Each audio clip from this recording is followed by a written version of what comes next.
Viral di media sosial, lantunan ayat suci Al-Quran terdengar di dalam kerumunan sepasang muda-mudi di depan booth minuman yang diduga beralkohol. Video yang perlihatkan kerumunan sepasang muda-mudi di depan booth yang diduga brand minuman beralkohol menjadi sorotan warganet. Dalam video tersebut terdengar lantunan ayat Al-Quran yang disuarakan oleh seseorang yang ada di acara tersebut. Konten ini pun memicu beragam reaksi publik karena dianggap telah menodai agama Islam. Sementara itu pemirsa, sebuah akun di media sosial Threads memberikan klarifikasi. Sang pemilik akun yang mengaku sebagai pembawa acara atau MC memberikan pengakuan bahwa aksi tersebut adalah bentuk spontanitas.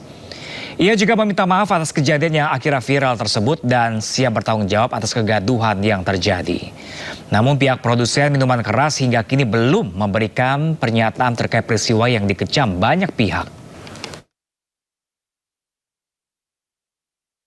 Pemirsa, keracunan makanan dialami 32 orang terdiri dari siswa dan guru usai menyantap jajanan di kantin sekolah dasar di Sukodono, Sidoarjo, Jawa Timur. Ya, seluruh korban mengeluhkan sakit perut hingga harus dilarikan ke rumah sakit untuk perawatan.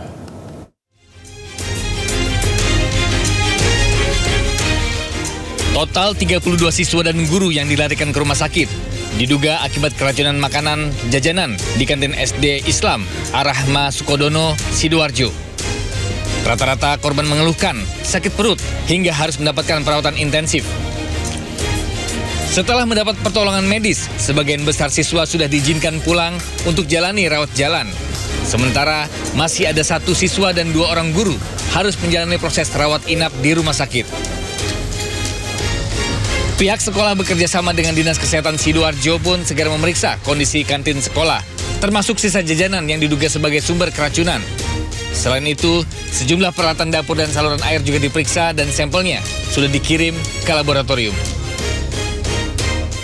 Untuk saat ini 27 siswa kami sudah bisa pulang ke rumah masing-masing, rawat jalan di rumah masing-masing. 1 siswa kami masih ada di Rumah Sakit Mitra Keluarga Sidoarjo dan 2 guru kami berada di Rumah Sakit Asakina untuk perawatan. Akibat dugaan kasus keracunan massal ini, seluruh korban diizinkan beristirahat dan tidak mengikuti proses belajar mengajar. Sementara kantin sekolah masih ditutup hingga batas waktu yang belum ditentukan. Dari Sidoarjo, Jawa Timur, Pramono Putra, iNews melaporkan. Usai dirundung kasus korupsi, Badan Gizi Nasional terus membenahi tata kelola makan bergizi gratis. Dari aspek keamanan makanan, BGN meminta siswa untuk tidak membawa pulang makanan MBG. BGN juga membentuk relawan MBG untuk mengawasi pelaksanaan MBG.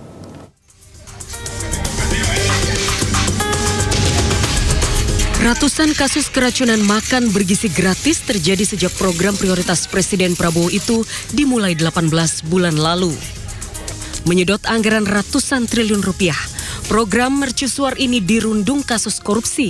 Sejumlah petinggi Badan Gizi Nasional ditetapkan tersangka. Pucuk pimpinan BGN pun berganti-ganti dan kini di bawah Kepala BGN Sudaryono, tata kelola MBG terus dibenahi. Salah satunya melarang siswa membawa pulang makanan MBG karena khawatir dikonsumsi saat kondisi makanan tidak layak. BGN juga mewajibkan setiap ompreng MBG mencantumkan label batas waktu konsumsi 4 jam setelah selesai dimasak. Dari mulai selesai masak sampai dengan makan itu ya benar, tapi kemudian dia bungkus, dibawa pulang, dan dikonsumsi bersama keluarga yang lain. Sehingga yang keracunan bukan hanya siswanya, tapi termasuk anggota keluarga yang mengkonsumsi makanan itu. Nah ini bagian dari PR kami, bagaimana mengedukasi ya. Untuk mengawasi pelaksanaan MBG, nantinya juga akan dibentuk relawan SPPG dari berbagai daerah. Tim Liputan iNews melaporkan. Pemirsa, viral seorang mahasiswa Universitas Diponegoro Semarang curhat ke Menteri Pertanian Amran Sulaiman soal kelangkaan dan harga beras di Alor, Nusa Tenggara Timur. Ya, Mentan langsung menelpon Dirut Bulog untuk segera mengirimkan beras ke kampung halaman mahasiswa. Gimana, Dek? Saya ada kepada Pak dari Kabupaten Kecil, Pak. Ini. Jadi Pak Rektor, para dosen, sahabat saya, kami juga dosen. Saya dari kabupaten kecil di NTT, kabupaten yang betul-betul terpencil, Pak. Ya. Satu-satunya akses distribusi adalah menggunakan kapal. Namun saat musim hujan itu mungkin karena kami dekat dengan samudra, hujannya itu betul-betul sangat parah, Pak. Nah, masalahnya, Pak, kebutuhan beras kami itu sekitar 24 sampai 27 ton per tahun, sedangkan kemampuan kami cuma bisa 10%, sehingga harga beras sering naik dan mahal, Pak. Video mahasiswa Universitas Diponegoro asal Kabupaten Alor, Nusa Tenggara Timur, Adriano Padama, viral di media sosial. Mahasiswa ini curhat di hadapan Menteri Pertanian Amran Sulaiman saat berkunjung ke kampus Undip, Semarang, Jawa Tengah. Adriano menyebut harga beras di kampung halamannya mahal karena distribusi beras kerap terganggu. Menteri Amran bahkan langsung menghubungi Direktur Utama Perumbulok untuk segera mengirim beras ke Alor NTT. Pak Rektor, Pak Dirut, itu Kabupaten Alor, ada nggak gudang di sana? Kalau tidak, bisa bangun satu gudang sana ya. Oke, harga beras di sana cukup tinggi. Oke, kalau tidak ada gudang, bangun gudang di sana, gudang Bulog. Kemudian hari ini minta Dirut kirim beras di sana. Dan insya Allah harganya cuma 12.500 ya. Merata sampai daerah, seluruh pulau kita penuhi. Ya. Menanggapi masalah ini, Menteri Amran bahkan langsung terbang ke Alor Sabtu kemarin.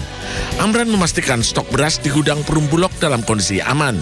Harga beras saat ini di Alor NTT telah berada di level Rp13.000 per kilogram atau setara dengan harga beras di Jakarta. Tim Liputan iNews melaporkan.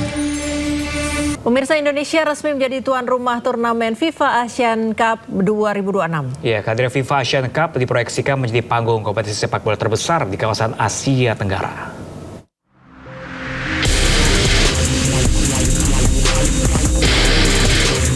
Indonesia resmi menjadi tuan rumah turnamen FIFA Asian Cup 2026, di mana Stadion GBK dan Stadion Sijalak Harupat akan ditunjuk sebagai tuan rumah turnamen ini.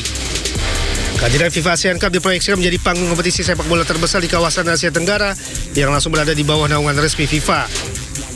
Tidak hanya itu, dengan masuknya turnamen dalam kalender FIFA, seluruh negara peserta dipastikan dapat memanggil jajaran pemain terbaik sehingga diharapkan menjadi standar baru kompetisi sepak bola antar negara di kawasan Asia Tenggara. Turnamen ini akan diikuti oleh 14 hingga 16 negara. Hasil drawing menempatkan Indonesia di grup A Premier Division bersama Singapura, Malaysia, dan India. Sedangkan grup B diisi Vietnam, Thailand, Pakistan, dan Filipina.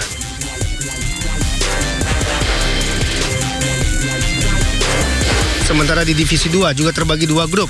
Grup A diisi Hong Kong, Myanmar, dan Brunei Darussalam. Sedang grup B dihuni Kamboja, Laos, dan Timor Leste.